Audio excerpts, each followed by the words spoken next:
Right now at 5, a Missouri family seeks out answers after their 5-year-old son is tased by police. And we've got a few scattered thunderstorms across this area this morning. We have a few more in our forecast, but it's still going to be hot. We'll look at all that coming up. Plus, Joplin police released the names of the people killed in an accident involving 3 people. The 4 states' most watched news starts now. Good morning, 4 states, and welcome to the KOAM Morning News. The time now is 5 a.m. I'm Caitlin O'Shaughnessy. I'm Chris Warner. So we got a few thunderstorms out there this morning. We got that much needed rain. There's not a ton of rain, unfortunately, but we are getting some. And here's a look at the Skywatch Storm Tracker. You can see where one round of showers now moving through southwest Missouri and another round of showers and storms pushing into parts of southeast Kansas. And I was noticing this just before we went on the air. See this little lightning strike indicator? And there was an older one that showed up in Barton County. Just a reminder, lightning can strike 10-15 miles from the parent thunderstorm. So that's why they always say if you hear thunder, when thunder roars, head indoors. Lightning is dangerous, it is deadly, and as you can see, it can strike fairly far away from the parent thunderstorm. So in the between, southeast Kansas, northeast Oklahoma, the dry spot right now, but it will not remain that way as this activity, it's been firing up here over the last hour or so, will continue to push on off to the east and eventually roll through the entire area this morning. Now we also have a risk for possible strong, maybe low-grade severe thunderstorm. We saw some of that just to our east yesterday, and we're looking at that a little more widespread. So there's a low-end risk for maybe some small hail and perhaps some gusty winds out there. So it's something that we will keep an eye on for you. As for the kids getting on the bus this morning, because now they are going back to school today, even though I put together a bus stop forecast yesterday for no reason, we do have the possibility, again, a few scattered storms this morning, breezy, gusts up to 25, 73. And as the bus brings them home, we're looking to be a little drier, mostly cloudy, hot, 92. But look at these winds, south 15 to 25, gusting upwards of 35. Getting our morning started, we'll have those scattered thunderstorms, few showers, breezy through the morning hours as well. And we'll warm up into the mid-80s by late morning. And as you can see, again, we'll have these scattered showers. A few isolated showers may persist into the afternoon, but they'll be very isolated. Our next round of thunderstorms will come later this evening. Here we are at 7. And these will stick with us through the late evening hours and into the early overnight hours as we head into our Wednesday. We'll have another full look at your forecast and what the week ahead holds here in just a few more minutes. Caitlin? Thanks, Chris. A Missouri family wants answers after police tased a 5-year-old boy at a Labor Day festival. Officers say it was an accident. Part of the incident was caught on video. Diamond Palmer reports. I could hear him screaming in the background, and I didn't really know what happened. It's a mother's worst nightmare. Bystander video capturing the moments in which Zoe Fortenberry's son Jackson was tased. Video shows him on the left side of your screen with his uncle Jeremiah. Fun quickly turned to chaos at an annual Labor Day picnic. According to Deloche police, they deployed a taser at 2 men fighting that ended up bouncing off the ground and hitting 5-year-old Jackson. So we had just left, and like 5 minutes later, my brother had called me and said that he asked where we was and said that there was an incident and that we needed to come back. As soon as we opened the door and he seen that was me and his mom, he just grabbed a hold of us and started, crying. The family says the police never apologized for their actions, and they want to know why a taser was used in such a high traffic area. I just don't think tasers was necessary, especially in a crowd with a lot of kids and a lot of people. According to Deloche Police Department, the first taser strike hit one suspect successfully. When the officer fired a second time, intending to hit the second suspect, that's when it hit Jackson. A day later, Jackson is back on his feet and returning to normal activities. But his family says that doesn't stop the trauma of the situation. You don't want them to fear officers, so you have to, let them know that they're not the bad guys. But then again, how do you explain how he was tased? As for what's next for the family, they say time will tell as the Deloche Police Department proceeds. Was everything done that should have been done? Is kind of why we're waiting on the investigation. Was this prevented or could have been prevented is the question. Jackson's family plans to meet with police, hoping they get more answers about the incident. One man is dead after a crash in Woodson County, Kansas. Wayne Faulkner of Yates Center was northbound on US 75 turning left onto 130th Road when David Harrier of Meridian, Kansas entered the southbound lane to pass a Nissan Pathfinder, which was behind Faulkner. That's when Harrier struck Faulkner's car in the rear left corner, causing it to rotate counterclockwise. Faulkner's passenger front wheel gouged the asphalt, causing the car to overturn multiple times and caused it to rest in on the upright position on all four tires in the west ditch. Faulkner was pronounced dead on the scene, while his passenger was rushed to the hospital with serious injuries. And Joplin police released the names of 2 people killed in a crash involving 3 motorcyclists Saturday. Police say 2 motorcyclists, 18-year-old Colton Goddard of Welch, Oklahoma, and 20-year-old Taryn Morris of Miami were recklessly speeding down Main Street when they ran into another motorcyclist, 6-year-old Mark McGowan of Miami. Morris and McGowan died at the crash. Goddard was not hurt, but has been charged with 2 counts of felony murder. A convicted killer who escaped prison near Philadelphia is still on the loose this morning. While police haven't caught him, they say he is isolated in a heavily wooded area. Jared Hill is in New York with the latest on the manhunt. In the suburbs of Philadelphia, a massive manhunt intensifies for convicted killer Danilo Cavalcante. I still can't believe he's in this area after 5 days. Officers are combing the community on the ground and in the air, even blasting a recording of Cavalcante's mother in Portuguese from this helicopter, urging him to surrender. I want to push him hard. He'll make mistakes. He'll show himself. Pennsylvania State Police say the 34-year-old has already shown himself 4 times within their tightening perimeter. The latest sighting on Sunday after surveillance video captured him the day before. We want it to be over. It's been a really scary couple of days here in the community. I don't understand he's been able to elude the police this long. It's crazy. And to be in this same area. Authorities say rough terrain and dense woods are complicating efforts to capture him, but police believe they have him surrounded in their 2-mile search area. If he is in there, we will find him. The escape comes nearly a week after Cavalcante was sentenced to life without parole for murdering his girlfriend in front of her 2 young children. The Chester County Prison, just 1.5 miles from this community. Jared Hill, CBS News. Pennsylvania State Police say they know some of the homes in the search area had been empty with people out of town for the Labor Day weekend. They're asking anyone returning to search for anything strange or out of place around their home before going in. And that's a look at this morning's top stories and weather in our first 7 minutes. Coming up on the KOAM Morning News, the Royals took on the White Sox. We'll have who came out on top of the diamond with Chris in sports. Plus, why you should be aware of the signs of prostate cancer, which is known as the silent killer. And it's another hot day. We'll have a look at what the rest of the week holds. You're watching the KOAM Morning News. We'll be right back. Earlier this summer, the Royals traded away one of the best relievers in baseball, Aroldis Chapman, who's famous for throwing upwards of 103 miles an hour. In return, they got Cole Reagans, a starting pitcher from Texas who gets the start yesterday afternoon. White Sox at Royals. First inning, no score. Edward Olivares smashes the pitch from Jesse Schulten's up and out for a solo home run. 7th homer of the year for Olivares. Royals up 1-0. Cole Reagans is dealing for KC in this one. In the second, Yohan Moncada goes down looking.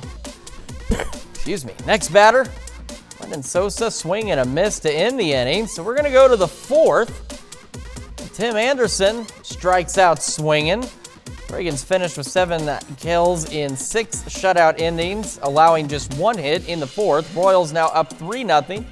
Nelson Velasquez hits it deep off Jesse Schulten's for the 2-run home run. That puts KC up 5-0. 5th inning, now 10-0 Royals. Olivares hits it deep off Sammy Peralta for the 2-run home run. Olivares 3 for 4 with 3 RBIs, his 2nd multi-home run game of his career, and the Royals won 12-1. We're already into week 1 of the NFL season, just 3 days until the defending Rather, 2 days until the defending Super Bowl champion Chiefs open the year against the Lions at home. Even though Mahomes, Kelsey, and Reed are all returning, the offense could still look different this year. We're going into a new season, got essentially a new playbook because we have new pieces, and you got to keep just recreating the offense depending on who's in that building and really what you've done last year. So it's the excitement of being able to just get out there and put more put more on tape. And I tell everybody all the time, man, that Wednesday meeting every single week is my favorite time of the week, because it's like now I get to visualize how we're going to attack. And Coach Reed and this offensive staff never disappoint in terms of how we can do that and show off the strengths of our offense. We just wrapped up week 1 of the college football season. In the Big 12, Oklahoma State opens the season with a 27-13 home win over Central Arkansas. And the famous football cliche, if you have 2 quarterbacks, you don't have one, doesn't apply to the Cowboys because they have 3. We're going to practice all 3 of them and distribute reps based on what we think it should be, the way they played. Mentally, I should have checked this, but it might have been as effective and as efficient mentally, the combination of the 3 of them, than we've ever had a combination of 1 in a game that maybe wasn't a blowout. Sometimes we play, and if we blow teams out, then they don't make a lot of mistakes. But sometimes if you're in pressure situations as a quarterback, you might make mental mistakes based on the circumstances. So I know that we graded really, really high from an MA standpoint, quarterback-wise. Still to come, 2 people are being held after destroying part of the Great Wall of China. Plus, get another check of that stormy and hot forecast when the KOAM Morning News returns. Welcome back to the KOAM Morning News, 5:17 now on this Tuesday morning. Got a few scattered showers and thunderstorms out there this morning, and we will have some additional showers and thunderstorms later this evening. Now, there is the slight chance of a stray pop-up shower or 2 as we head through the afternoon. These showers and storms should clear out by roughly about 11 a.m. noon, but a stray shower or 2 possible in between. Then later this evening, right around 6, 7 o'clock, we'll see additional showers and thunderstorms develop across the area, and these will hang out with us through the late evening and early morning hours for us on Wednesday before they will clear out and leave us dry for a little while. So again, our rain chances will pick back up as we head into the evening and early overnight hours, so right up about there. So some additional good rain chances out there. We also have the possibility of a stray strong or low-grade severe storm. We're not expecting widespread severe weather, but some small hail and gusty winds possible with some of these storms. MoDOT camera 20th in range line, looking great so far. Same from the MoDOT camera at US 60, Missouri 59. I know yesterday was Labor Day, so I'm going to mention it one more time. If anybody from KDOT's watching, the 2 cameras that we usually pull up for you guys here are both down over by Kansas Crossing, so just wanted to pass that along. We've been seeing some lightning out there. Remember, lightning can still be fairly dangerous even far away from the storm, even if it's not raining out there. We've got 78 in Joplin. Do have a bit of a heat index. Feels like 80, so it is pretty warm. Dew point humidity both up there at 66.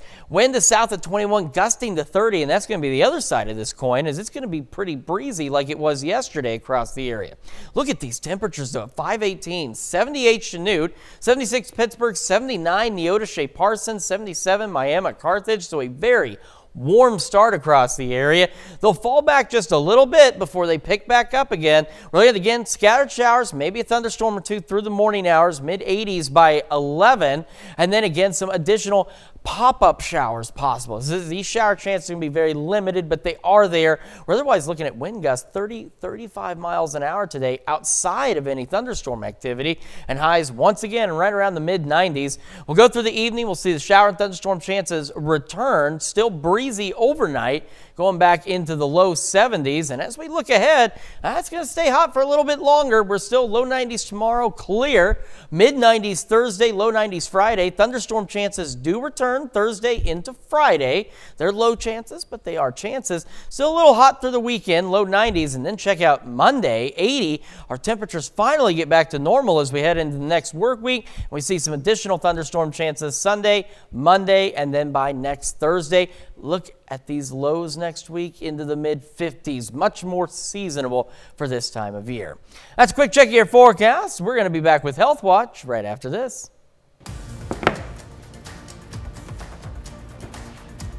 Topping Health Watch this morning, as summer winds down, there's a looming fear for many students heading back to school, driven by a shortage of ADHD medications. The CDC estimates 6 million children between the ages of 3 and 17 have been diagnosed with attention deficit hyperactivity disorder. The condition can cause behavioral problems in addition to leading to poor performance in the classroom. Meg Terrell reports. I've left to pack up. Packing up to start college, a time of nerves and anticipation. I think I'm just most excited to get out into the world and see what I can do. For Clara Pitts, headed off to her dream school, Brigham Young University, there's an added level of anxiety.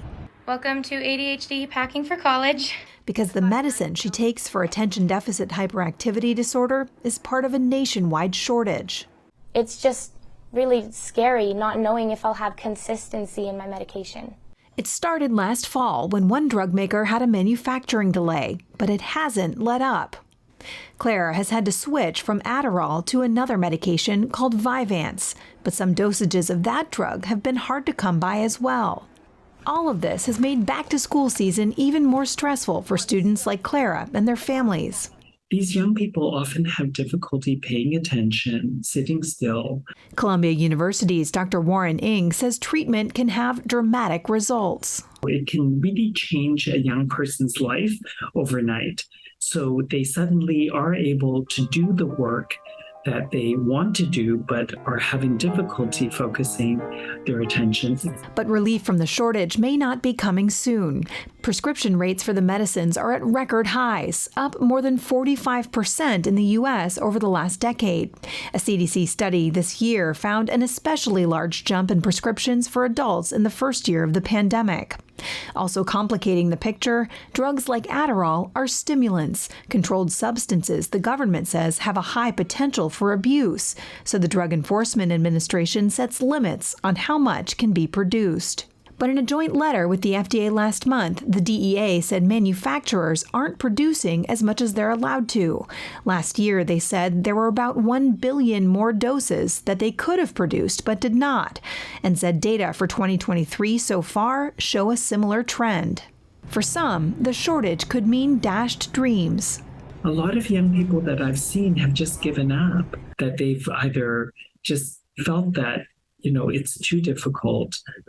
Maybe I shouldn't go to college, or maybe I shouldn't have this job. Despite those worries, Clara is looking forward to school, planning on majoring in electrical engineering. But she worries not just for herself, but also others starting school with ADHD and struggling to find their medicines. Oh, we're here. This is the first time that me and other people with ADHD are starting a new school year without our medication in some cases, and I think time is going to tell whether or not we sink or swim as a collective ADHD community. 11 of the manufacturers of Adderall and its generics listed by the FDA were reached out to. Only 2, Teva Pharmaceuticals and Novartis' Sandoz unit, responded.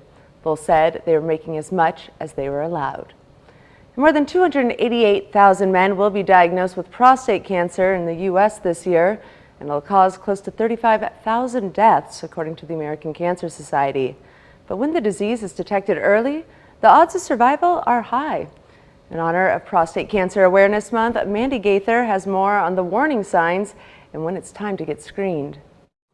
It's often called a silent killer. Prostate cancer can grow slowly over years before being discovered. In general, most men will have no symptoms at all when they first are diagnosed with prostate cancer. Dr. William Day Hutt with the American Cancer Society says there can be prostate-related red flags, including difficulty urinating, multiple bathroom visits in the middle of the night, and the presence of blood in the urine. While these symptoms could also be something other than cancer, he says it's important to see a doctor. It's actually more common as you become older. It's more common in blacks than whites, and it's more common if you have a family history or certain genetic mutations. Prostate cancer is usually detected through a simple blood test and can be confirmed with an MRI, ultrasound, or biopsy. Screening recommendations vary based on risk. Those with average risk are advised to begin screening at age 50. Men at higher risk should start around age 45, and those at highest risk with a strong family history of the disease should start screening discussions around age 40. If you find prostate cancer early,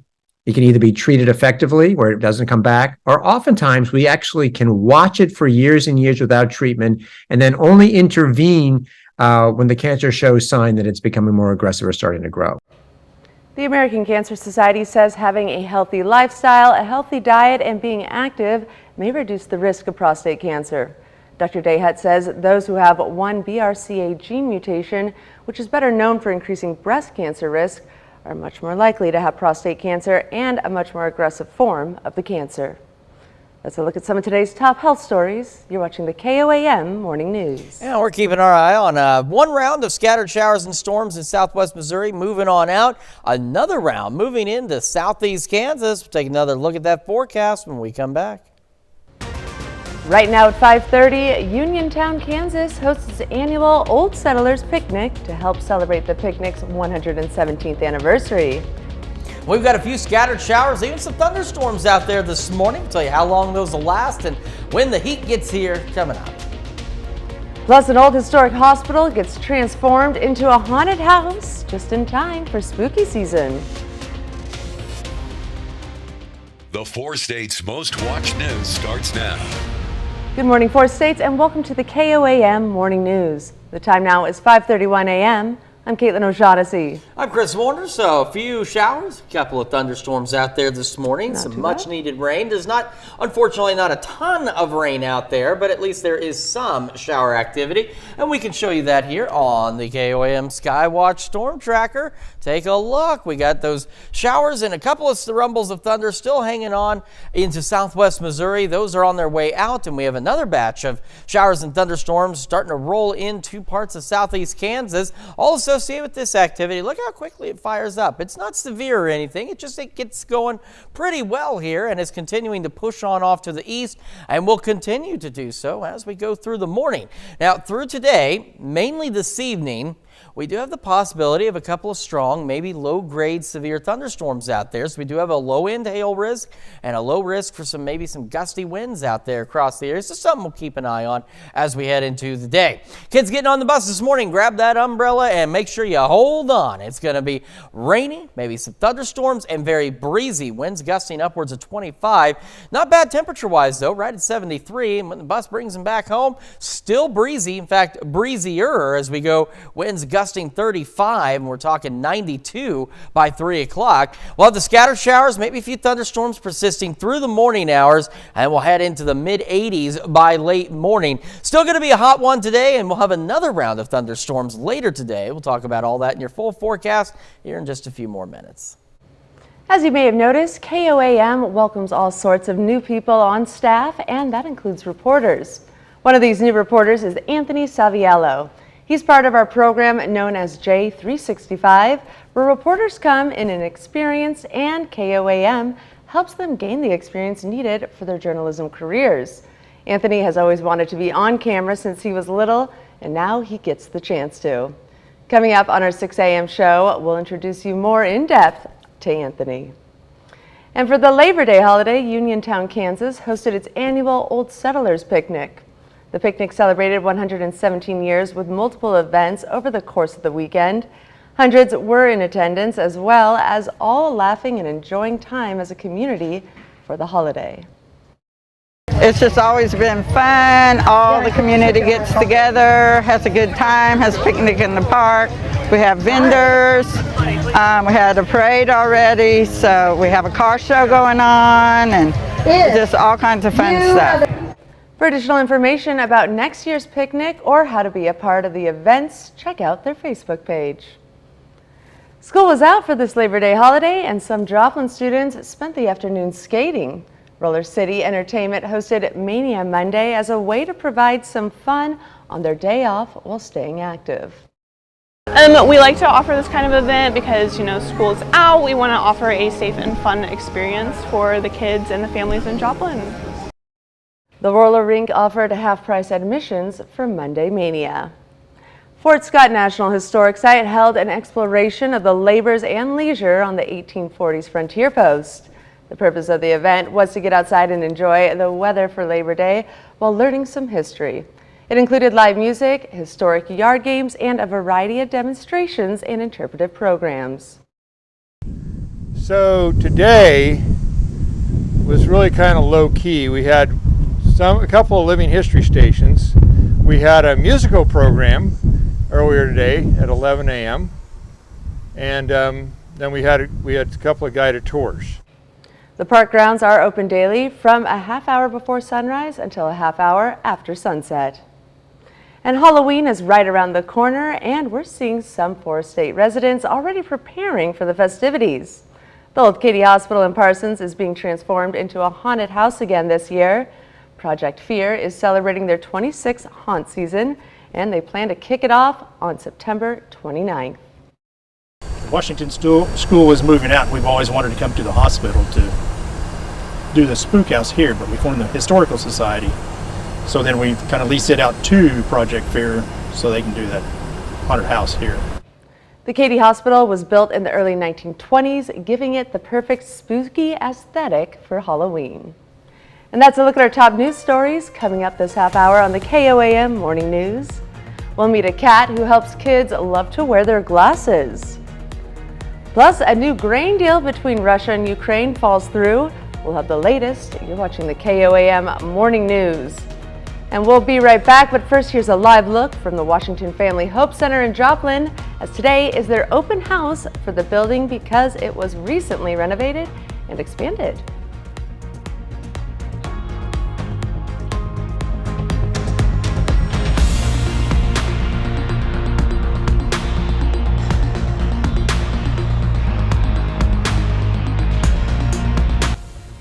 Topping World Watch, North Korean leader Kim Jong-un expects to engage with Russia's President Vladimir Putin in Russia to continue actively advancing arms negotiations between the two countries, according to the U.S. government. NSC spokesperson Adrian Watson did not say when and where a potential meeting between Kim and Putin in Russia might take place, but would follow Russian Defense Minister Sergei Shoigu's visit to North Korea in July, and comes after U.S. officials said last week that the two countries are, quote, actively advancing their negotiations over another potential arms deal that could see Pyongyang providing weaponry to support Russia's war effort in Ukraine. The time of any Putin-Kim Jong-un meeting is unclear. The New York Times first reported the potential meeting, saying it's expected to take place this month. Talks to restore safe grain transport in the Black Sea fell apart, Russia refusing to negotiate with Ukraine and its Western allies. Alex Hogan has the story. The fate of global food security up in the air. Russian President Vladimir Putin refusing to revive a deal that allowed Ukraine to safely export grain through the Black Sea. Putin says he'll only restore it if the West meets Moscow's demands. We will do it immediately, as soon as all the agreements on lifting restrictions on the export of Russian agricultural products are fully implemented. Moscow refused to renew the Black Sea grain deal in July, claiming promises to remove restrictions on shipping and insurance for Russian exports of food and fertilizer had not been honored.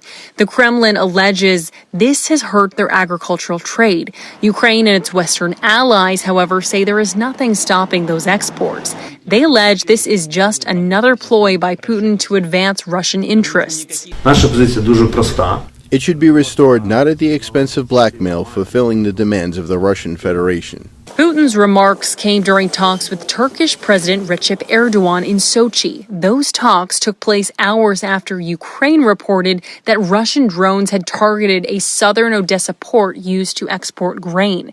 The attack and talks falling apart as many warning of drastic impacts to global food security. Non-resumption of this deal can have quite a negative impact on the food insecurity, in particular for the countries in the global south, in Africa and Middle East. There's also concern no new grain deal may drive up the price of wheat and bread here at home. 2 people have been detained in China after allegedly damaging a section of the Great Wall in the northern Shaanxi province with an excavator. That's according to state broadcaster CCTV. Authorities say they received a report on August 24th that a gap in the wall was created in Yanghe Township. CCTV reports that police found a 38-year-old man and a 55-year-old woman had used an excavator to breach the wall in order to create a shortcut to pass through, causing irreversible damage. Police said the investigation was ongoing. The area, known as the 32nd Great Wall, is one of the surviving complete walls and watchtowers dated back to the Ming Dynasty and is listed as a provincial cultural relic site. France is drowning in a surplus of wine, 80 million gallons of it, so they're paying millions of dollars to destroy it. According to the Washington Post, it will cost the country a whopping $216 million. The process involves distilling wine into pure alcohol and using that alcohol for other products like cleaning supplies and perfume. Destroying enough wine to fill more than 100 Olympic-sized swimming pools may sound crazy, but France thinks it makes economic sense. The reason? Well, it's getting it more costly to produce wine, and the French are consuming less of it than in years past. The result is that some winemakers have a surplus and can't charge enough for it to turn a profit. And the first anniversary of Queen Elizabeth II's death is just days away. She died in Scotland on September 8, 2022. She was 96 years old. A new commemorative coin honoring the late Queen is now on display. The East India Company unveiled the coin on Monday. It is more than 9.5 inches across, making it wider than an NBA basketball. The coin, dubbed the Crown, is made from almost 8 pounds of gold and features more than 6,400 diamonds. It is valued at around $23 million. The center coin weighs over 2 pounds, while the smaller ones each weigh 1 ounce. The coins feature either portraits of the late Queen or symbols of truth, justice, and courage. The company says the crown took more than a year to produce and was in the planning stages before the Queen's death. And it's mission accomplished for India's moon rover, at least for now. India's space agency announced it has switched off its moon rover as of Saturday, putting the craft in sleep mode. The spacecraft was the first to land on the moon's south pole and spent the past 2 weeks conducting experiments. By landing on the moon, India joined the United States, China, and the former Soviet Union in accomplishing the historic feat. India's Space Research Organization said it hopes to reawaken the craft around September 22nd when the next lunar day starts. And that's a look at some of your biggest headlines from around the world. We'll be right back. Welcome back to the KOAM Morning News, now 5:46 on this Tuesday morning. So we've got a few scattered showers and thunderstorms out there now. First batch in southwest Missouri is beginning to die out. We're getting a new batch pushing eastward into southeast Kansas. And then, as we head into this evening, we'll have another round of scattered showers and thunderstorms across the area. So we could see an isolated shower or two through the afternoon hours, but the majority of us will remain dry until about 6 or 7 o'clock. We'll see another batch in extreme southeast Kansas, northeast Oklahoma, and southwest Missouri, almost right along the I-44 corridor. And this will come in and last with us through the late evening and very early morning hours of our Wednesday before it also pushes on out of here and leaves us high and dry and hot for our Wednesday. Unfortunately, it's also going to be hot today. So our rain chances again will really start to pick back up as we head into the later evening hours and early overnight before they taper back off again. We do still have the possibility of a stray strong storm or two, so maybe some small hail and gusty winds this evening as well. Something we'll keep an eye on for you for sure. MoDOT camera 20th and range line looking great so far, and same from the MoDOT camera US 60 and Missouri 59 in Neosho looking great as well. And our camera 7th and range line earlier picking up a lot of lightning, but again that activity dying out and shifting off to our east. Still hot almost, 78, feels like 80, dew points at 66, and breezy, south wind 21, gusting to 30, and breezy is going to be the other side of the coin for today as well.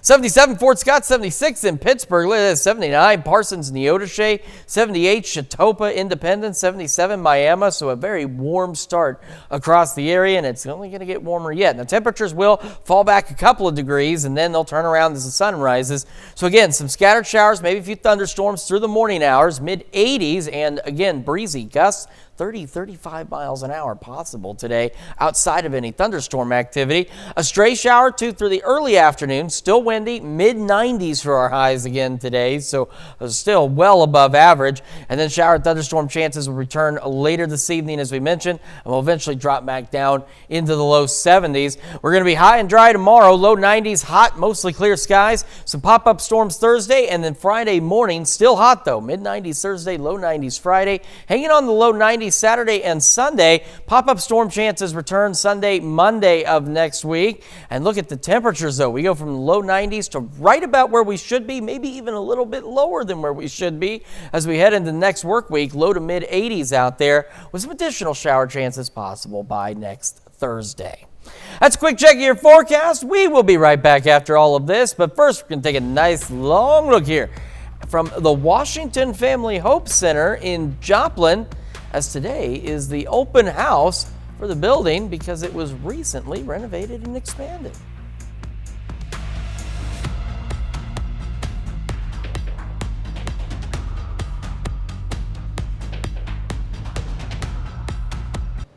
We spent some time looking through the eyes of a child by the way of one very cool cat. Jan Crawford brings it all into focus. Show me the apple. Good job! In her spare time, Truffles the kitty knows a lot of tricks. Can you give me a high five for that? Awesome! But she's got an important day job. She models glasses for kids. Kids just really related to her right from the very beginning. At this Pennsylvania eye clinic, kids are excited to copy this rescue cat who loves wearing one of her 25 pairs of glasses. What are we missing generally with kids and vision? I feel like the moment a child gets glasses is such an important moment in their life, and it's always been my goal that I create a positive and fun memory. Fingers crossed. A quarter of kids like Joella have a vision issue that goes undiagnosed, and it's not always fun for kids who feel different or find doctors scary. That's where Truffles comes in. Truffles and Joella, they both are different. And they both have a heart to help. Kids all over the world now look to Truffles, How does Truffles look? an online sensation, to show them how it's done. Thank you, Truffles. But for all her good works, at heart, she's a cat. She kind of seems like she owns the place. She definitely must feel like she owns the place. Jan Crawford, CBS News, Mechanicsburg, Pennsylvania. Well, that is one adorable and cool cat. We hope Truffles continues to help kids adjust to wearing glasses. We'll be right back. An English zoo has welcomed a new baby. The Whipsnade Zoo says a Francois Langer monkey was born in August. And this week, he finally stepped away from mom to allow staff to snap some shots of him. The zoo has nicknamed him Citrus because of his brightly colored fur, but that will start fading to black over the next few months. Francois Langers are known for their inquisitive expressions and white prominent sideburns. Experts say only about 2,000 of the Old World monkeys are left in the wilds of the India subcontinent. That's because of illegal hunting for meat and traditional medicinal purposes. The zoo says that's why Citrus's birth is so important. And Labor Day has passed, and while you may still have some barbecue left over, today you should set it aside for a different comfort food, cheese pizza. Because today is National Cheese Pizza Day. Your pie for National Cheese Pizza Day, it doesn't have to be just the standard mozzarella. You can mix it up with all kinds of varieties, Gouda, Parmesan, Gorgonzola, or even cheddar. Humans have been eating pizza-like dishes for thousands of years. The Greeks had bread covered with herbs, oils, and cheese, and the Romans would put bay leaves, cheese, and honey on dough. Our modern idea of pizza began with the Neapolitan flatbread pizza, topped with mozzarella and buffalo milk. And here's something you don't see every day, or any day ever actually. A fish getting a CT scan at the Denver Zoo after a health scare. Zoo officials decided to perform the test after the French angelfish was seen swimming abnormally.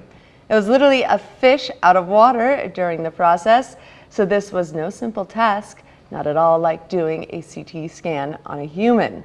They had to sedate the fish and run water over its gills intermittently. The zoo wanted to give animal lovers a look at the process, so they posted photos of it on Instagram. In the post, the zoo said the fish, quote, was on a treatment plan and is now back to happily swimming in its tropical discovery home.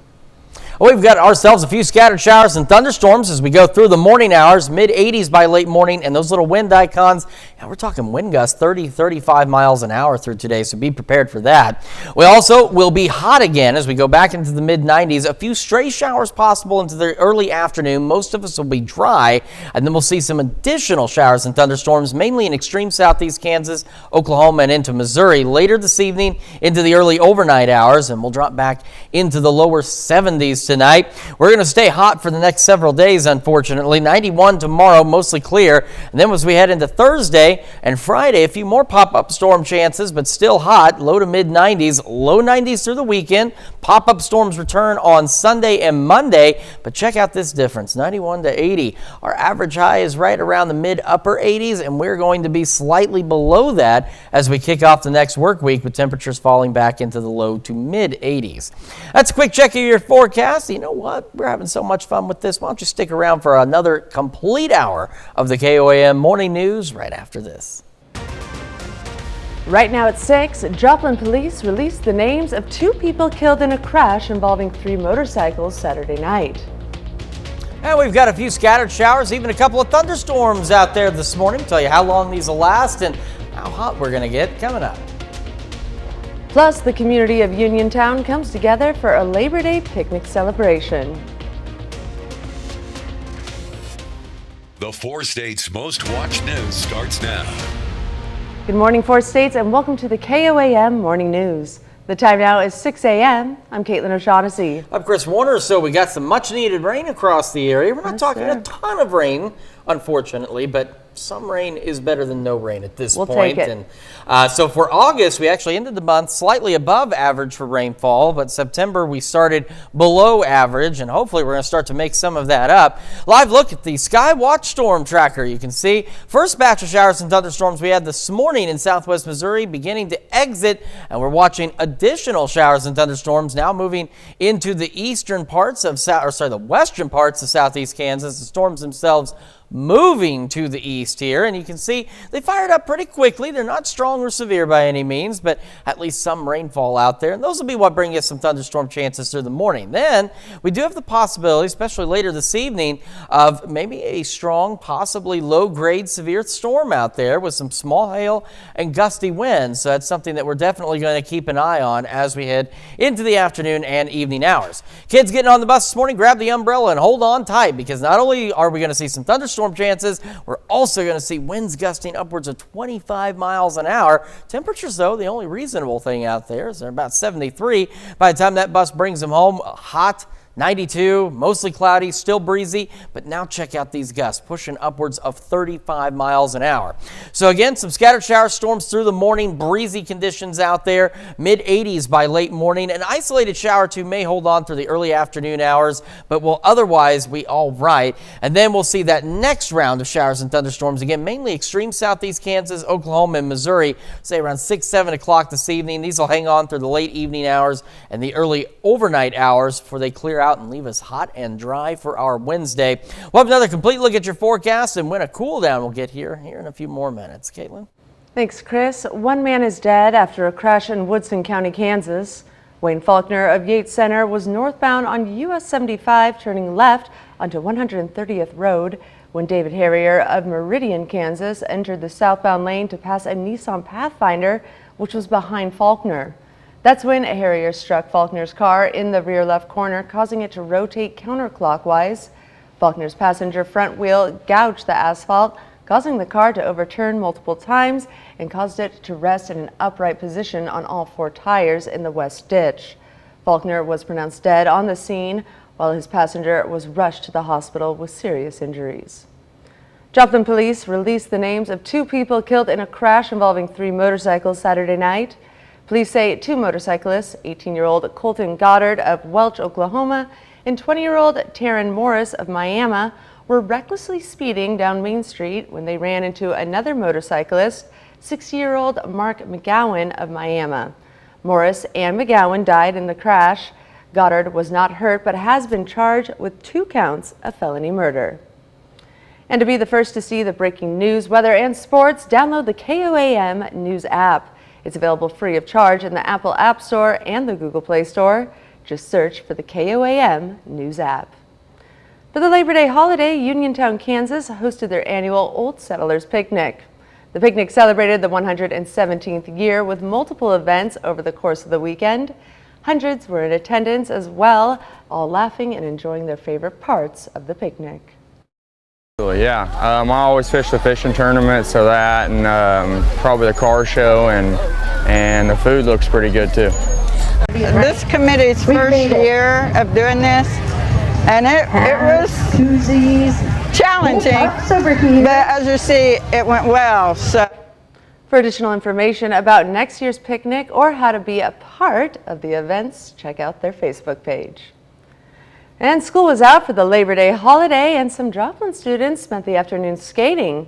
Roller City Entertainment hosted Mania Monday as a way to provide some fun on their day off while staying active. We like to offer this kind of event because, school's out. We want to offer a safe and fun experience for the kids and the families in Joplin. The roller rink offered half-price admissions for Monday Mania. And that's a look at this morning's top stories and weather in our first 7 minutes. Coming up on the KOAM Morning News. Why some people at the Burning Man Festival are now blaming organizers for not sending weather updates. Plus, Republican Texas Attorney General Ken Paxton's impeachment trial is set to begin today in the state Senate in Austin. And Chris Warner returns with another look at your Tuesday forecast. You're watching the KOAM Morning News. We'll be right back, but first, here's a live look from the Washington Family Hope Center in Joplin, as today is their open house after the building was newly renovated. Topping Nation Watch this morning, the mass exodus is still underway from Nevada's Black Rock Desert after heavy rain caused thick mud that stranded tens of thousands at the annual Burning Man Festival. Some festival goers are now blaming organizers for not sending weather updates, though some longtime attendees say they'll still come back again. CBS News' Jared Hill has more from New York.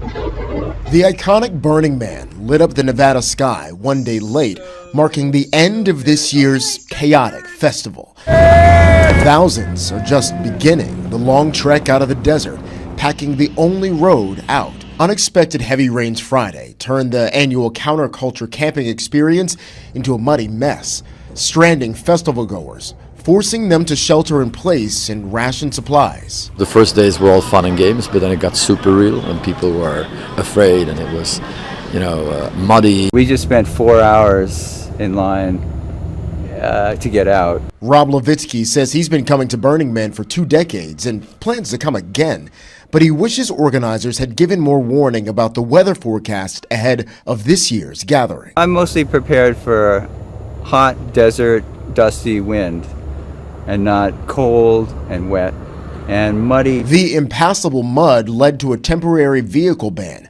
Porta potties quickly became unusable. Some wrapped their feet in plastic, while others went barefoot, risking chemical burns from the alkaline mud. I had an amazing time. Would I want to do it again for another 3-4 days, the same way as the last 3-4 days? Never. Even in regular years, it can take up to 12 hours to leave Burning Man. This year, organizers are urging people to stagger their departures as they make the soggy slog out. Jared Hill, CBS News. Authorities are investigating the death of one person during the gathering, though the local sheriff's office confirms the death occurred during the extreme rain, not because of it. And Republican Texas Attorney General Ken Paxton's impeachment trial is set to begin today in the state Senate in Austin. The firebrand conservative is accused of repeatedly abusing his office to help a donor. Paxton has been a key player in steering Texas to the right politically in recent years. The Republican-led Texas House of Representatives impeached him in May. He's been suspended from his duties since then. Paxton has had a series of scandals while in office, including an indictment on securities fraud. He's also under federal investigation after former staffers accused him of taking bribes and abusing his office. It was his request for more than $3 million in state funds for a settlement with those whistleblowers that prompted his impeachment. The GOP-controlled state Senate is friendlier ground for Paxton, as he has a number of conservative allies there. And a justice on North Carolina's Supreme Court has filed a federal lawsuit against her state's Judicial Standards Commission. That commission is investigating Anita Earls for comments she made for the legal journal Law 360. The commission is investigating Anita Earls for comments she made for the legal journal Law 360. In that article, Earls said white men get more respect and are treated better when making arguments before state's court. Earls expanded by saying those biases are implicit and not conscious racial animus. It was enough for the North Carolina Judicial Standards Commission to reopen an investigation into her. Now she's suing to stop any action against her. Earls claims her comments are protected under the First Amendment. The earlier investigation into her that resulted in the warning was over allegations she disclosed confidential information about the court. And First Lady Jill Biden has tested positive for COVID-19. The White House disclosed the news Monday night. President Biden was tested for negative, and White House Press Secretary Karine Jean-Pierre said the president will continue testing at regular intervals this week. As for the First Lady, a spokeswoman says she is experiencing only mild symptoms and will remain at the First Family's home in Rehoboth Beach, Delaware. The president returned to the White House Monday night. Most Floridians know you need a hurricane preparedness kit, but one thing a lot of families forget is to check in with how their kids are handling things. Lindsay Sablin talks to a woman who wrote a children's book to help. Rosie and her dog Napoleon sat on the floor in the living room watching television. Mr. Matt, the meteorologist, stood in front of a map of Florida making big sweeping gestures with his arms. We all hope we don't see Mr. Matt making big sweeping gestures, but it was this time last year that inspired Fernanda Farrell Zabala, her sister-in-law, and another author to write this book, Rosie and the Hurricane. I have a niece and a nephew who I was talking to quite a bit during the hurricane, trying to entertain them a little bit because they were bored. And it hit me that they had a lot of feelings. They were scared, they were bored, they were annoyed. Fernanda grew up around hurricane preparedness. Her family started advanced hurricane technology. But it wasn't until that conversation with her niece and nephew she realized kids need a different kind of preparation. Then came the post-hurricane devastation. We believe that the number one need for kids is joy. So during the aftermath, we sponsored an ice cream truck to go to a food pantry to make sure that it provided free ice cream to all the families, and the kids loved it. That need to help children kept calling her. They wrote this book, found an illustrator whose dog is featured in the story, and off they went. My littlest one, her name is Olivia Rose, and she was the inspiration for the name, Rosie. One of my favorite parts is the front fold, where it offers suggestions on how to talk to your kids about hurricanes, saying after reading a few pages, stop and ask how they think Rosie's feeling and why. The Lee County school system has not only approved this book for all of their students from kindergarten through second grade, but they have also added it as part of their curriculum. Farrell Zabala's current goal is to raise enough money to give the school books for free. And that's a look at some of today's top national stories. Now let's take it over to Chris with a look at the forecast. Yeah, we've got a few scattered showers and thunderstorms out there across the area. First batch moving out of southwest Missouri. Next batch moving into southeast Kansas as we speak. We'll take another look at your forecast and how hot it's going to get when the KOAM Morning News returns. Welcome back to the KOAM Morning News. Joining me in studio today is Brianna McConnell and Paula Kern. They're here to tell us all about Labette County's Relay for Life happening on September 9th. Welcome to the show, ladies. Good morning. So tell us, what is this Relay for Life? It's Relay for Life of Labette County. We raise funds for cancer. American Cancer Society. American Cancer Society. Awesome. Started out with a doctor who walked the track for 24 hours to raise money. In 1985, I think. I love that. Okay, so this has been going on for a while then here. Yes. All right, so tell us, what can we expect day of the big event? We have lots of activities going on. Our schedule is, we're going to have Parsons High School cheer, Parsons High School dance. We're going to have theme laps. We're going to have Zumba. Of course, the Luminaria ceremony. which is these here. They light them up, and it's in honor of or in memory of your loved one or your friend or family. Yes. We're going to have Labette County High School National Honor Society that'll do face painting. We're going to have food trucks, a couple of food trucks, Outsiders Tacos, and the Winner's Circle. So lots going on. Absolutely. And so what is the age range here? Family friendly? Family friendly. If they are a minor, they probably should be accompanied by a parent, but family friendly. And so do they show up in running clothes? Is that how this works? Or you can just dress however you want, casual. We will have the walk aligned by the luminary ceremony or luminary bags. And people can walk if they want. They can sit down. There's park benches, so you can sit down and watch the DJ or the entertainment that's going on in the stage area. So, I love that. And what is your goal for this year's event? Our goal was 15,000, but we've already surpassed that. So we're, I think, at 18,000 something. Wow. And what will that money do to help? It helps like cancer research. They've got the Hope Lodge. I know there's places that people can help get like wigs or things like that. There's several different, they have 24-hour staff. If you go to the ACS website, there's somebody always there to talk to you or to go things over with you. So there's lots of things it covers. I love that. And where can people go to learn more about this or to sign up? You can go to Relay for Life or American Cancer Society, ASCS.com. You can type in 67357, which is the Parsons zip code. And you can, there's a button on there that says join this relay. Wonderful. Well, thank you all for coming. Thank you. Make sure you check out Relay for Life happening September 9th. We'll be right back. Welcome back to the KOAM Morning News. 6:22 now on this Tuesday morning. One batch of showers and thunderstorms on its way out of southwest Missouri. The next batch pushing eastward through southeast Kansas, and we'll continue to see those through the morning. And then may see a stray shower or two as we head into the afternoon. Most of us will be dry. It won't be until later this evening where we see another round of showers and thunderstorms, primarily in extreme southeast Kansas, Missouri, and Oklahoma.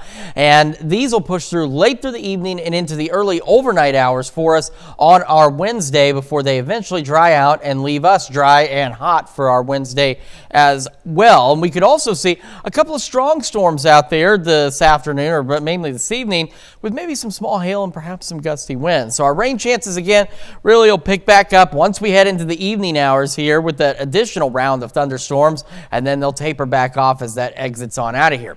MoDOT camera 20th in range line looking great so far, and we got those clouds there from the MoDOT camera US 60 Missouri 59 in Neosho, and our camera at 7th and range line showing those clouds as well. We are sitting at 77, feels like 79. The dew point up there at 65. Wind is south at 15, and it is gusting upwards of 24, and it's going to continue to be breezy through the day. We're talking gusts today 30 to 35 miles an hour. Pretty mild start out there. 78 in Neodesha, Parsons, Chautauqua, Independence, and Sedan. 77 in Pittsburgh, Miami, Carthage, and 75 in Neosho. So as we get our morning started, again, breezy, scattered showers, a few thunderstorms out there, making it to the mid-80s by late morning. A stray shower or two may hang on with us into the afternoon, but again, most of us will remain dry, and we're going to get hot again as we go back into the mid-90s for our highs.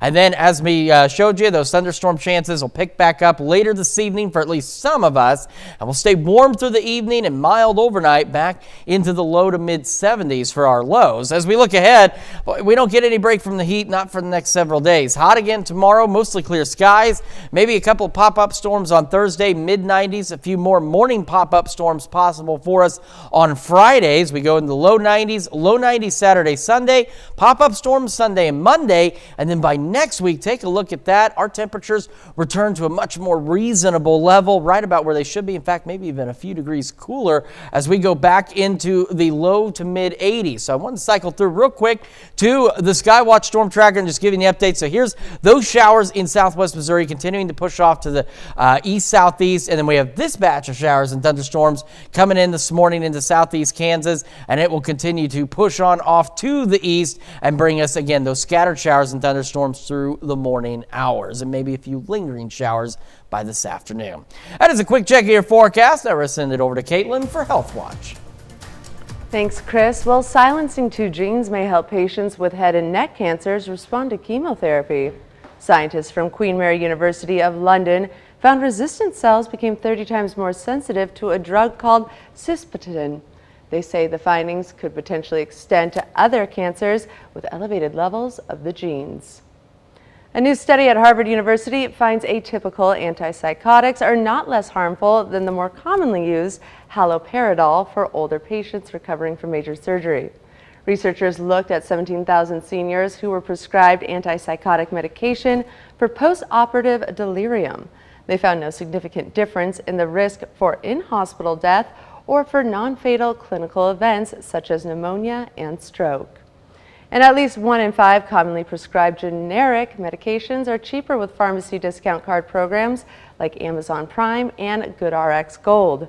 A study published in Annuals of Internal Medicine looked at 20 medications and found out-of-pocket payments were up to 43% higher. Researchers say vulnerable groups like uninsured are more likely to have payments that exceed the discount prices. And more than 288,000 men will be diagnosed with prostate cancer in the U.S. this year, and it'll cause close to 35,000 deaths, according to the American Cancer Society.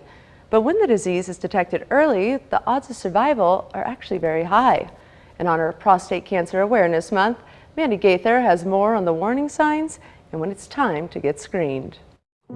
It's often called a silent killer. Prostate cancer can grow slowly over years before being discovered. In general, most men will have no symptoms at all when they first are diagnosed with prostate cancer. Dr. William Dayhut with the American Cancer Society says there can be prostate-related red flags, including difficulty urinating, multiple bathroom visits in the middle of the night, and the presence of blood in the urine. While these symptoms could also be something other than cancer, he says it's important to see a doctor.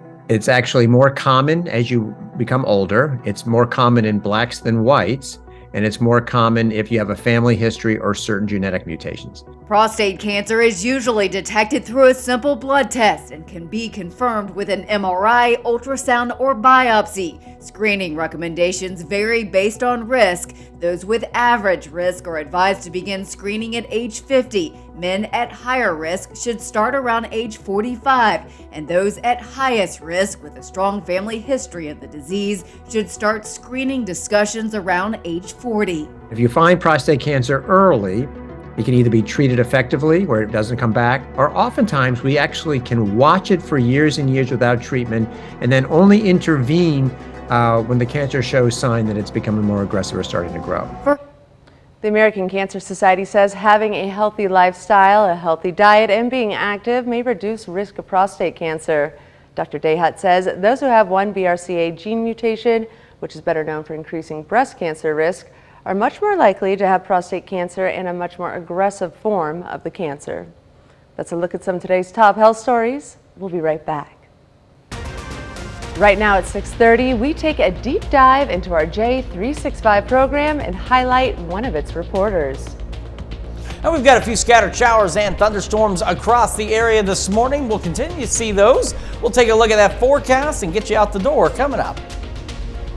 Plus, an old hospital in Parsons is transformed into a haunted house ahead of the Halloween season. The 4 states' most watched news starts now.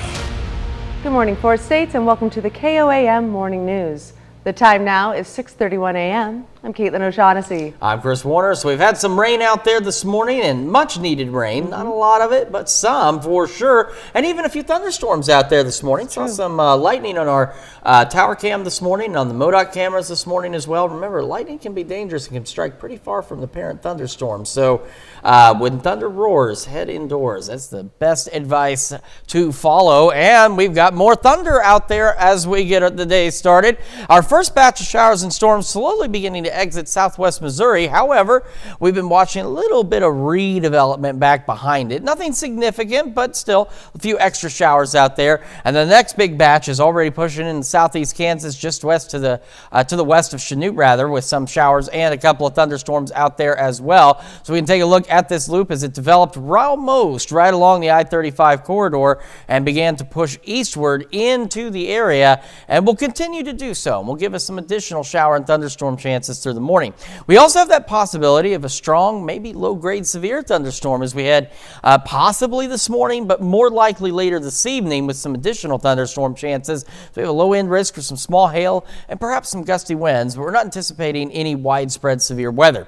Kids getting on the bus, not only will they need that umbrella, but they're going to need to hold on to it tight with winds gusting to 25, temperatures right around the low 70s. When that bus brings them home, still breezy, in fact breezier, as gusts go 30 to 35 miles an hour, mostly cloudy and hot as we go into the low 90s. Getting our morning started again through the morning commute and into the late morning hours. Some scattered showers, couple of thunderstorms out there, breezy, temperatures mid 80s by late morning.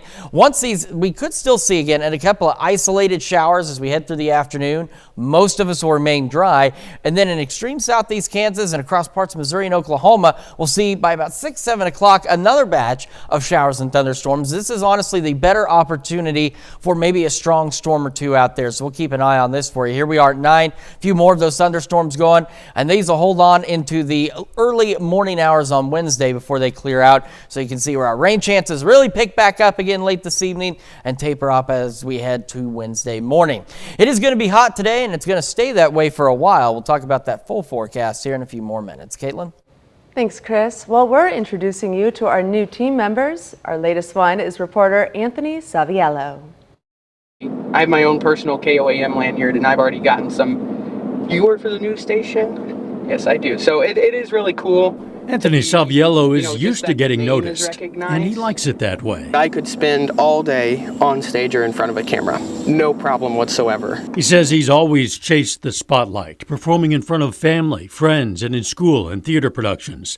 So it's only natural that life led him to his biggest stage yet, reporting news for KOAM. You know, I wanted to be on camera one day. I wanted to be, you know, that news anchor or this weatherman or this reporter, and now I'm finally getting the chance to do it, and it's just kind of a dream.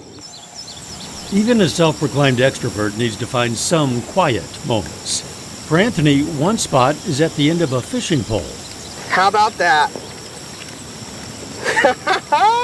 Hey, it's not a huge, but that'll do. That's a nice little bluegill there. While isolation can help recharge, too much can be difficult for some.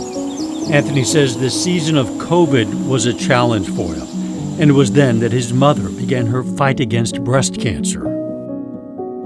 And I remember about midway through the summer, you know, my parents kept calling my name, and I'm just in my room just kind of like bawling my eyes out because I just couldn't take it anymore, you know. All the emotions of having to deal with everything was really difficult. But difficult seasons come and go, and Anthony found strength through family and especially his mother's spirit. My mother is now a breast cancer survivor, though, which is amazing, and if I could have half the strength my mother does, I know for a fact I could be able to accomplish anything. It taught me a lot about myself and who I am.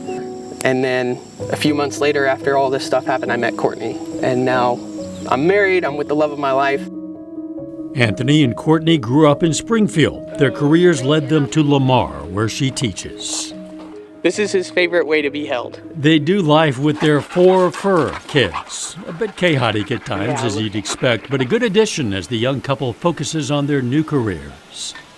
Franklin Technology Center students are getting their hands Anthony is taken to his new position like, well, a fish to water, and quickly grasped the responsibility that comes with delivering the news. It was just instant. It was, this is what I'm meant to do, this is where I'm meant to be, for sure. In fact, at this point, he can see himself behind the news desk someday, maybe in my seat. But there's one job that he says might be even better than that. There it is. Oh, that felt good. Straight down the middle. 250 maybe? 250? Not bad. Not bad for a rookie. If ever a broadcast, like a golf broadcast job comes up, I will be a golf broadcaster. For sure. Put me on the PGA Tour. Absolutely. Absolutely. Tiger Woods would not have done that. You can meet the rest of our team by heading to our website, KOAMnewsnow.com. And Fort Scott National Historic Site held an exploration of the labors and leisure on the 1840s frontier post. The purpose of the event was to get outside and enjoy the weather for Labor Day while learning some history. It included live music, historic yard games, and a variety of demonstrations and interpretive programs. It was built as a military fort in the 1840s. At that time there was no state of Kansas. This was all Indian territory, and the fort was established here to keep peace between white settlers living over in Missouri and Native Americans living over on what was called the Indian Territory. So there was no town of Fort Scott at that time. The park grounds are open daily from a half hour before sunrise until a half hour after sunset. And Halloween is right around the corner, and some of the 4 states is already preparing. The Old Katy Hospital in Parsons is being transformed into a haunted house again this year. Project Fear is celebrating its 26th haunt season. They plan to kick it off this spooky season on September 29th. Washington school was moving out, and we've always wanted to come to the hospital to do the spook house here, but we formed the Historical Society. So then we kind of leased it out to Project Fear so they can do that haunted house here. The Katy Hospital was built in the early 1920s. And that's a look at our top news stories coming up this half hour on the KOAM Morning News. Why thousands of school buses nationwide are getting overhauled with new electric models. Plus, we're continuing to watch some scattered showers and thunderstorms across the area. We'll talk about how long they'll be here and how hot it'll get when we come back. But first, take a look at this. It's a live look from the Washington Family Hope Center. That's over in Joplin. You see, today is the open house because they just recently renovated. In Consumer Watch this morning, thousands of school buses nationwide are getting overhauled with new electric models. Top manufacturers are looking to address environmental and noise concerns. Skylar Henry shows us how districts are flipping the switch to go green. Good morning. Charles Washington's part-time retirement job, driving a school bus, has changed in the 5 years since he's hopped in the driver's seat. You guys remember, on the electric bus, you have to use your quiet voice. When you first turn the vehicle on, you don't even know that it's on. A study found diesel-fueled buses were some of the biggest carbon emissions culprits in Falls Church, Virginia, just outside of Washington, D.C. It's why the school system made a move to get e-buses on the road. Districts nationwide are doing the same. The World Resource Institute says as of December 2022, more than 5,600 school buses have been awarded, ordered, delivered, or are operating in the U.S. The push for more e-buses is keeping top manufacturers busy, including the Bluebird Corporation. Boston is a great example where we have a fantastic partnership. They've got around 1,200 school buses on the road today, all Bluebird, and they're planning to electrify fully, but they're rolling it out in stages. Company president Britton Smith says Bluebird has more than 1,000 e-buses on the road, which can travel up to 130 miles on a single charge. And while their goal isn't turning the entire fleet electric, with some districts preferring an EPA clean energy propane-fueled option, addressing environmental concerns is a top priority. Like many automakers, bus manufacturers say meeting the demand will take time. Have a good day. Okay. Washington, who volunteered to drive an e-school bus first, says it's well worth the wait. Skylar Henry, CBS News, Falls Church, Virginia. Bus manufacturers say they're also working to expand a recharging network to help support electric school buses on the road. They say though e-buses account for less than 5% of active school buses, low operating costs help make the case to develop more in the future. And nearly 250,000 Banquet frozen chicken strips meals have been recalled because they could contain some pieces of plastic. The USDA's Food Safety and Inspection Service says it received a complaint from one person claiming an oral injury after eating a chicken strip that had plastic in it. The potentially contaminated products have been with best if used by dates for January 11th, 2024, January 1st, 2025, or January 7th, 2025. And Tommy is recalling more than 80,000 of its Boone Flair high chairs made before September 2016 and all of its Boone Flair Elite models. The Consumer Product Safety Commission says the bolts that connect the seat to the base can become loose and create a fall hazard. The agency says there have been reports of at least 24 falls with 11 injuries such as bruises or scratches. Owners of the recalled models should stop using them immediately and contact Tommy for a free repair kit. And Dollar General is donating $2.5 million to Jacksonville, Florida.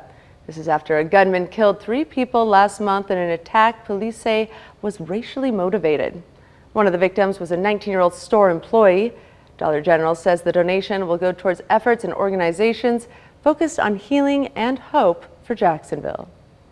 That's it for consumer news. Now here's Chris Warner with a look at your forecast. Yes, we take a live look outside from our camera at 7th and Range Line. You can see some of those cloudy skies out there, a brief period of clear, and then more clouds back behind that. And of course, cloudy skies visible from the MoDOT camera at 20th and Range Line. And the reason for that, well, we've still got additional showers and thunderstorms out there. Take a look. The first batch from this morning beginning to exit southwest Missouri, and we're seeing the next round pushing eastward slowly but surely across parts of southeastern Kansas this morning. So we'll see some additional showers and storms as we go through the next few hours. We will take a complete look at your forecast here in just a few more minutes. It's also just about time to celebrate birthdays and anniversaries, and those are coming up after the break. But first, these fine folks in New York City are getting ready for CBS Mornings, so let's see what they've got coming up on CBS Mornings. I'm Jerika Duncan. Coming up on CBS Mornings, comedian Taylor Tomlinson is live in studio. She'll talk about starting a new comedy tour, which includes headlining at New York City's iconic Radio City Music Hall. That's coming up on CBS Mornings. All right, time for some Tuesday birthdays here in the 4 states. We're beginning in Chanute with Laken Olson celebrating the big number 1. Very happy birthday, Laken. Says this is coming from her parents. We love you. Oh, very sweet. Well, over in Parsons, Kansas, it is Jackson Cohen's 8th birthday. Love your family. Happy birthday, Jackson. And a sweet 16 going out to Samson Fincher. Big birthday wishes coming from your grandparents in Pittsburgh. And we have Caitlin Rose Bond, who is 16 today over in Humboldt. This is her truck. Love Grandma and Grandpa Bond. Watch the roads. We got a 16-year-old driver out there. All right. And we've also got Kelsey King celebrating birthday number 36 yesterday in St. Paul, with love coming from your dad, Judy, and the family. And a happy 71st birthday to Dave Carr over there in Girard, Kansas. And in Columbus, Marvin and Dorothy Wall celebrating 54 years of wedded bliss. Great throwback wedding picture there. Very happy anniversary to the Walls. Beautiful. And a happy 62nd birthday to Calvin Henson over in Girard, Kansas.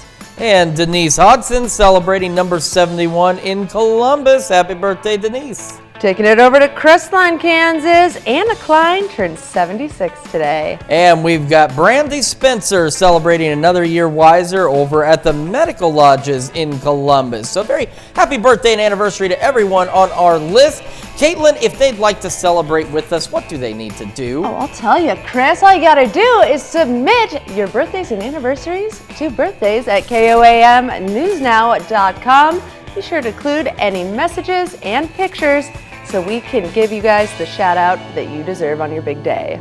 All right, so let's back this up here. We're going to take a quick look at our forecast. We've got a few showers and thunderstorms out there this morning. They'll hang on with us through the morning, and then we could see a couple of isolated showers through the afternoon. I think most of us will be dry, but a few raindrops possible. Then as we head into the evening, extreme southeastern Kansas, Missouri, and Oklahoma, we see additional thunderstorm development, and this is where we have an opportunity for a stray strong, maybe low-grade severe thunderstorm out there with some small hail and gusty winds. So we will keep an eye on that for you. But outside of the thunderstorms, we're talking wind gusts today 30 to 35 miles an hour, and that's outside of any thunderstorm activity, so be prepared for that as well.